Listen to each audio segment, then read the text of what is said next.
So I just got back from Vienna, a city known for their baked goods, and to try as many as I possibly could, I was ordering like 4 and 5 different pastries and cakes at every meal that I went to, appalling all of the servers across the city. Now, one of the most iconic desserts of Vienna is the decadently chocolate sachertorte, and I went to several of the most famous places that serve this so I could try them, and I wanted to compare them to this 19th century recipe for sachertorte from one of Austria's first cookbooks. So thank you to Trade Coffee for sponsoring this video as I explore the contentious history of sachertorte, this time on Tasting History.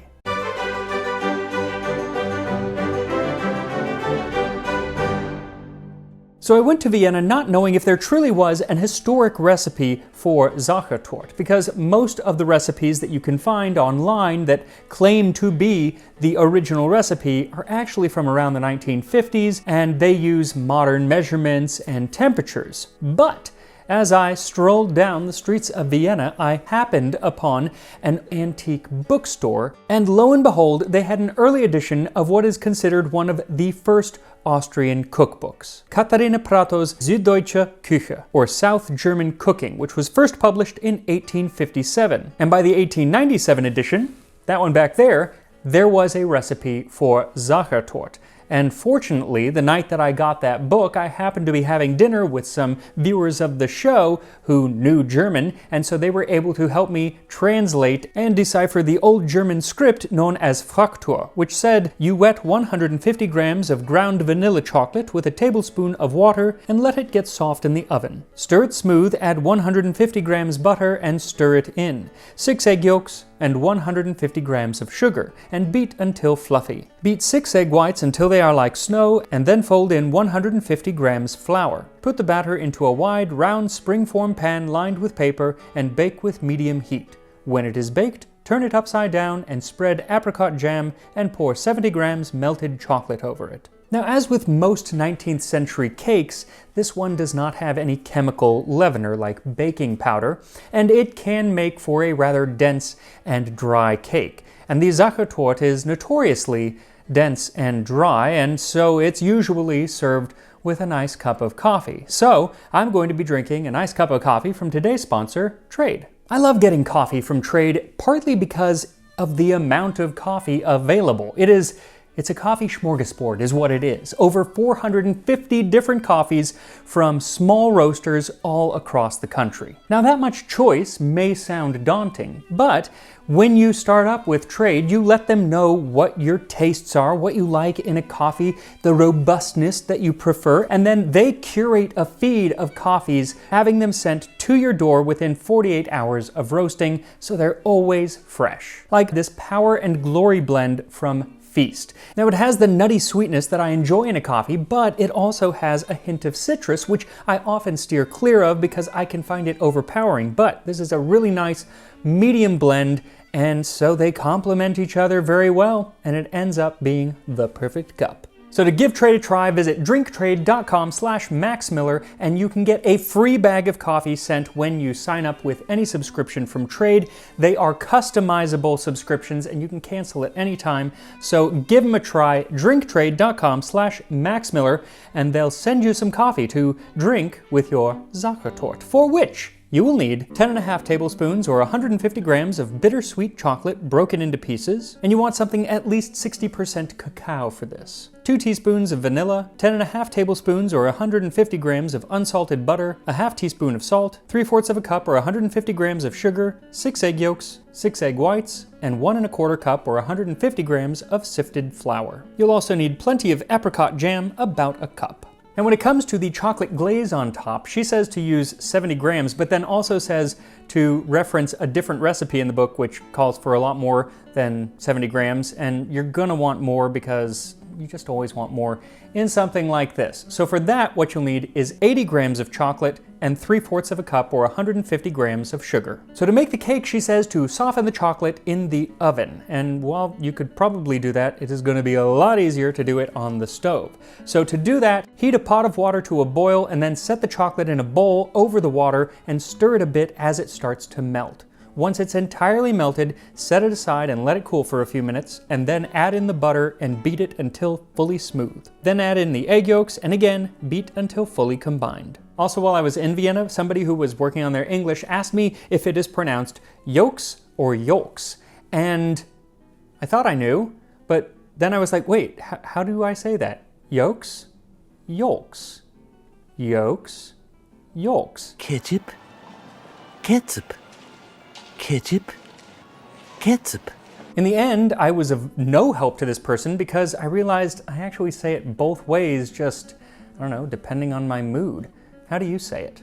Either way, once the yolks or yolks are completely mixed in, add in the salt and the vanilla and mix it together, and then start adding in the sugar about a third at a time and mix for 4 or 5 minutes until everything is smooth and light. In a separate bowl, add the egg whites and begin to whisk. These we want to get nice and fluffy with fairly stiff peaks. This is really the only leavener this cake has. It's the air that is trapped inside of those egg whites, so we want them nice and fluffy. Once they're fully fluffed, begin to add them just a bit at a time to the batter and gently fold them in. Keep folding until there are almost no streaks remaining, but do so gently as to not knock out all of the air. Finally, add in the flour about a third at a time and fold it in until there is no more white from either the egg or the flour visible. Then immediately pour the batter into a 9-inch springform pan that's been lined with parchment paper and smooth the top, and then set it in the oven at 350 degrees Fahrenheit, 175 Celsius for 30 minutes. After 30 minutes, remove the cake and let it cool in the pan for 10 minutes. Then remove the springform ring and turn the cake over to let it cool completely while you prepare the apricot jam and the chocolate glaze. Now, both of these you want nice and smooth. One is easier to make than the other. For the apricot jam, you make it nice and smooth by heating it up a bit on the stove and then passing it through a sieve, and then just let it cool down and you're done. When it comes to the chocolate glaze, it's definitely harder, especially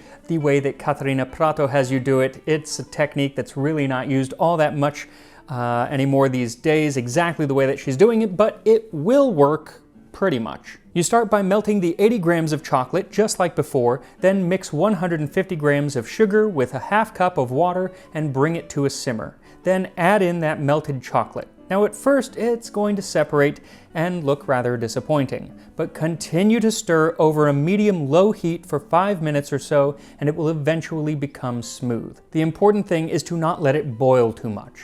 Now while it heats, slice the cake into 2 pieces and spread half of the apricot jam on one side, then set the other piece of cake on top and spread the rest of the jam on top of the cake. Then as soon as the chocolate glaze has come together, pour it over the cake, letting it drip down the sides. This is why you definitely want more chocolate than she suggests, because half of it ends up not on the cake, not half of it, but a bunch of it doesn't, so just always have more chocolate than you think you need. Also, chocolate has always been my Achilles heel. I am not great with it, so I got it to look pretty good, not stellar, but it should taste really nice. Now, while this is one of the first recipes for sachertorte, it is not the original sachertorte. And there's a lot of controversy as to what is the original sachertorte, a controversy that escalated all the way to the Austrian Supreme Court.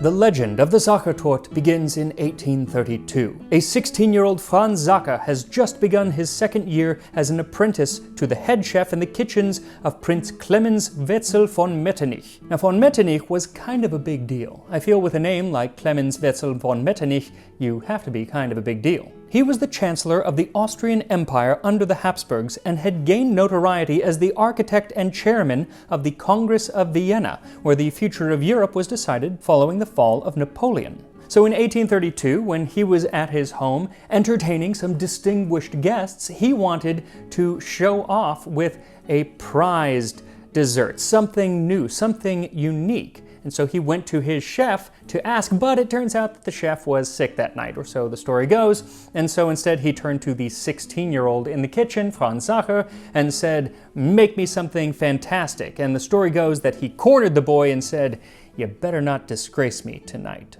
So the pressure was on. But being so young, Franz Sacher hadn't had the experience to make the opulent cakes that were so popular amongst the wealthy in Europe at the time. So instead, he opted for substance over style and made a decadent but simple chocolate cake with an apricot filling and a beautiful chocolate glaze on top. Thus born was the sachertorte. Well, of course, for the sake of the story, the cake was a hit. Its simplicity, a breath of fresh air amongst the aristocracy. And not only did the prince love it, but it became a popular cake. And so Franz Sacher was able to get jobs in the best houses of Budapest and Bratislava before finally returning to Vienna to work at one of the first pastry shops in Vienna. Now, as time went on, his son, Edward, who also worked at this pastry shop, decided to strike out on his own. And in 1865, he opened a cafe right next to what would be the Vienna State Opera. And the guests of the future Vienna State Opera would be rather hungry and so would go to buy cake at Café Sacher. It's also around this time that Eduard Sacher probably started sharing the story of how his father invented this now famous cake, because, as it turns out, Franz Sacher probably never shared the story himself because it probably wasn't true, but that didn't stop Edward, and it was a good story. And regardless of its veracity, the story and the cake were a hit amongst the wealthy opera patrons of Vienna in the 1860s and 70s. And so it earned Eduard Sacher enough money that in 1876 he was able to open the Hotel Sacher next door. But as good of a businessman as Eduard was, it was actually his wife, Anna Maria Fuchs, who deserves most of the credit when it comes to the hotel's success, as she took over managing the property when Eduard passed away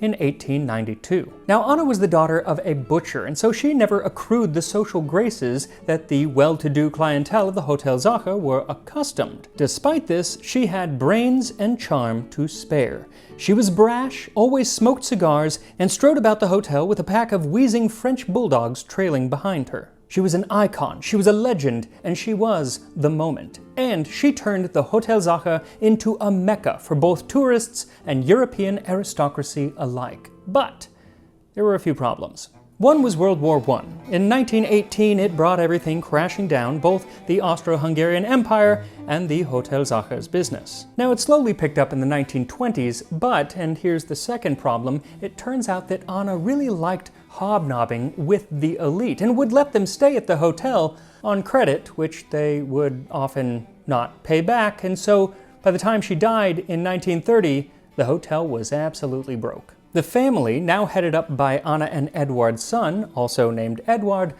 decided that he was going to sell off the two biggest assets that they had, the hotel and the naming rights to original sachertorte. See, in the preceding decades, the cake had become a staple of Viennese pastry shops and cookbooks, but only the Sacher family could market it as the original sachertorte. Well, if they weren't planning on making the sachertorte anymore, then they didn't really need the name, and so they sold it to the Demel family, who had in recent years taken over the bakery where Franz and Eduard Sacher had worked all those years before the sachertorte took off. The now dilapidated hotel, on the other hand, was auctioned off to a lawyer, Hans Görtler, and his wife Poldi, along with the hotelier couple Josef and Anna Ziller. The Hotel Sacher was restored to its former glory, and to help pay for it, they began selling the torte in the hotel itself as well as out on the street to passers-by.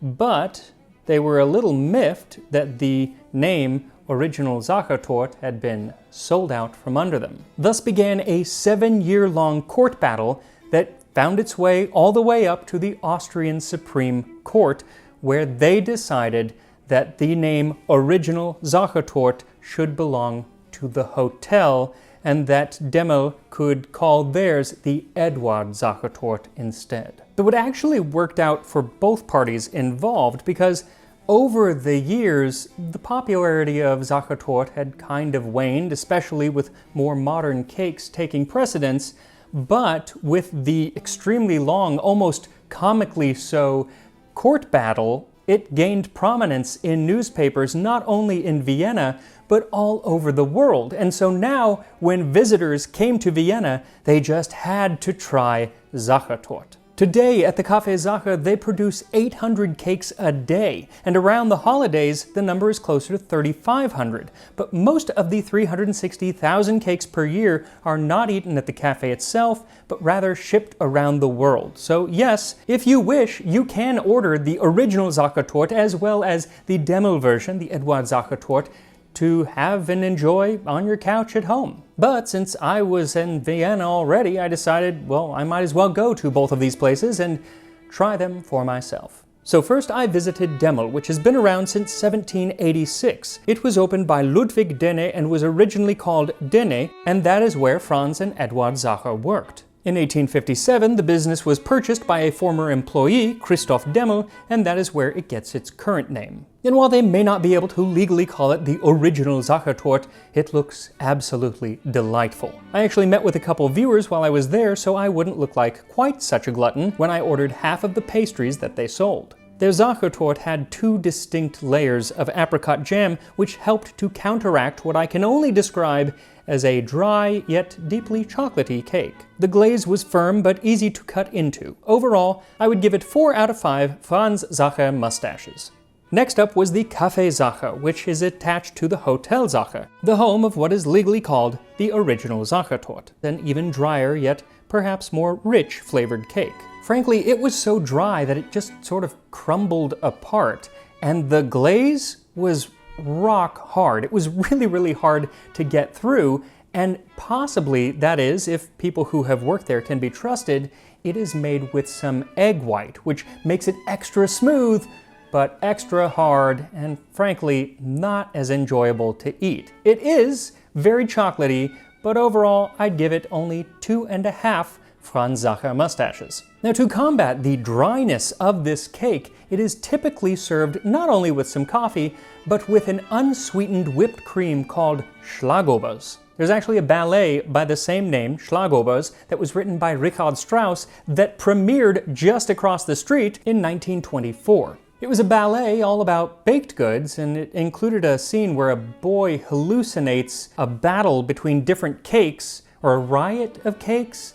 that has to be put down by beer. It's kind of weird, but, you know, I'd like to see it one day just to find out what's going on. Either way, it is called Schlagobers, and that does go with the Sachertorte, so I decided to include that next to mine. And here we are, Sachertorte mit Schlagobers. So this smells absolutely fantastic. The whole house smells of chocolate. Yeah. I'm a little worried it's going to be dry, but, you know, it's supposed to be, kind of. But I will take it with a little Schlagobers, because it is supposed to be eaten with that. Here we go.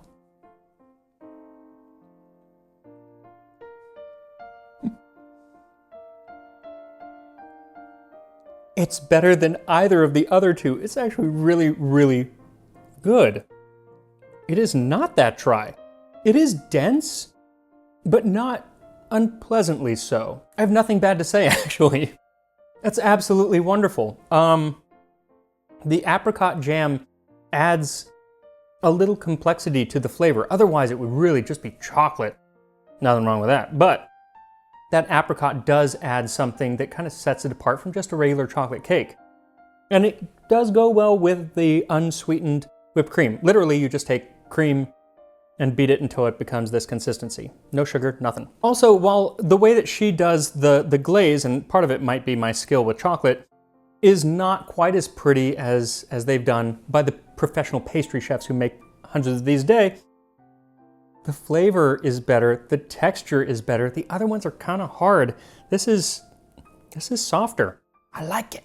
I like it a lot. So bonus fact, bonus story, there's actually a mention of this cake in a song by the Beatles. See, in March of 1969, John Lennon and Yoko Ono stayed the night at the Hotel Sacher in Vienna, and they gave an interview from their hotel room. What was unique about the interview was that they did this interview inside of a bag. It was something they termed bagism and was a satire on prejudice. Basically, you couldn't be judged on your appearance if you were inside of a bag, so it was just the message that you were giving that people would have to respond to. And during the interview, a reporter asked John if he would come out of the bag for some sachertorte.